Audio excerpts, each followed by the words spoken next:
one of Rudy Giuliani's lawyers is already running for the hills. With just 2 weeks on the job, former Watergate prosecutor John Sale has left Rudy's team. So now this was revealed by CNN reporter Erica Orden. And she said that Sale would no longer be working for Giuliani, but there was no immediate explanation as to why. And so that's very curious. Now, Sale's departure was announced soon after Giuliani announced on Tuesday that he would not comply with the subpoenas from House Democrats. Those subpoenas, of course, are related to the Ukraine impeachment inquiry.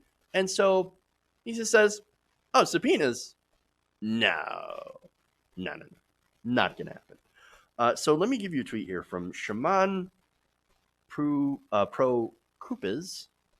And he says this: Rudy Giuliani is parting ways with the personal attorney representing him so far in matters related to the impeachment inquiry. Giuliani confirmed to CNN that his current attorney, John Sale, is ending his representation of the former New York mayor shortly. Zoe Tillman responds to that by saying, just spoke with John Sale.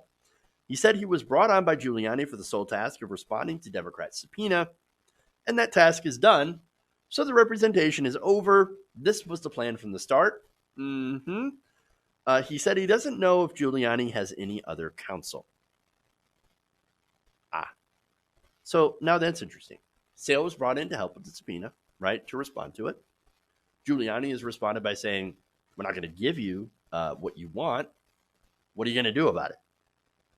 So Sale says, well, what can I do? I'm out.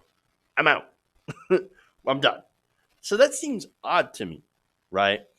Because, look, the whole subpoena thing, well, Giuliani should go.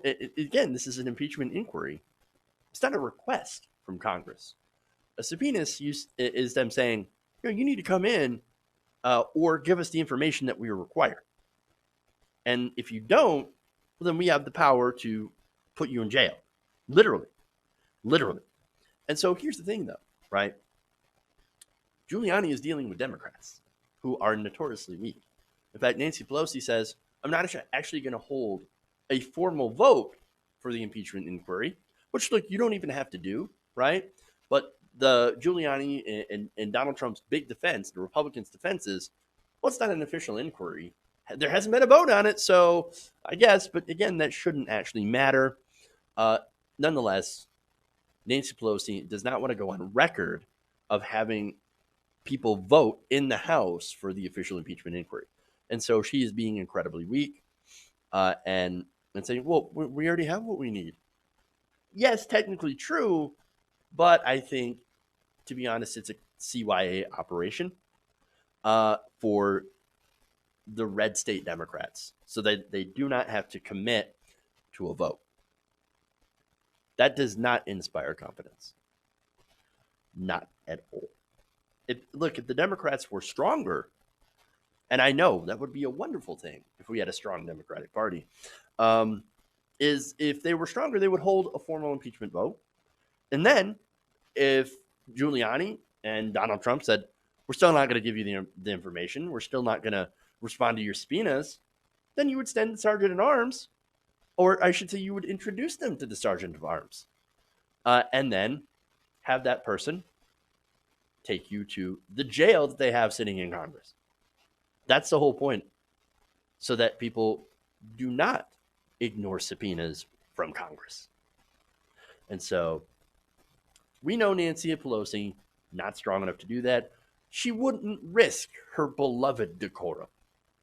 Now, the other thing about this, Sale jumping ship, could be because maybe he knows something and doesn't want to get involved. Maybe this is too hot for him.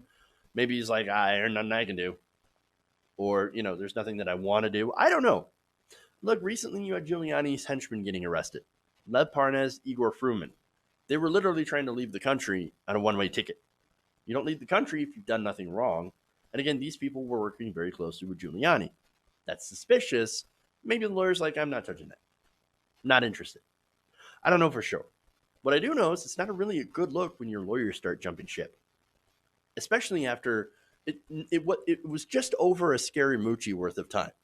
Scaramucci was fired 11 days, and so 11 days is now considered a Scaramucci. It's been just about 2 weeks, and so barely over a Scaramucci. So I don't know. I don't know, man. The fact that this guy says he doesn't know if Giuliani has other representation also kind of sketchy. I mean, I guess he doesn't have to care because he's no longer on the case, but it is sort of weird. Like, I don't know. Does Giuliani have another lawyer? Does he really need one? I don't know. Giuliani is a lawyer himself, but he's also kind of a terrible lawyer. And so I don't know what's going to happen, man. All I know is that Giuliani should probably be concerned because, again, he is being shown to have been really thick into this Ukraine thing, connected to Parnas, connected to Fruman.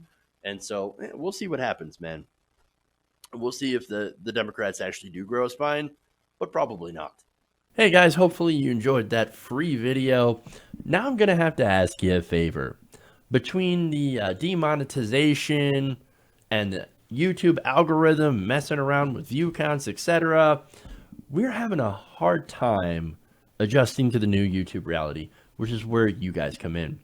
See, we have a patreon.com/TYTNation set up to help us rely on you guys, the viewers, instead of big corporate ads. Look, you know the show. You know I'm not in favor of big corporations anyway. So help us transition away from relying on the ad model to pay the bills and sign up to be a patron, patreon.com/TYTNation. That goes a long way to help us keep the lights on. And you guys will know that you're supporting independent progressive media.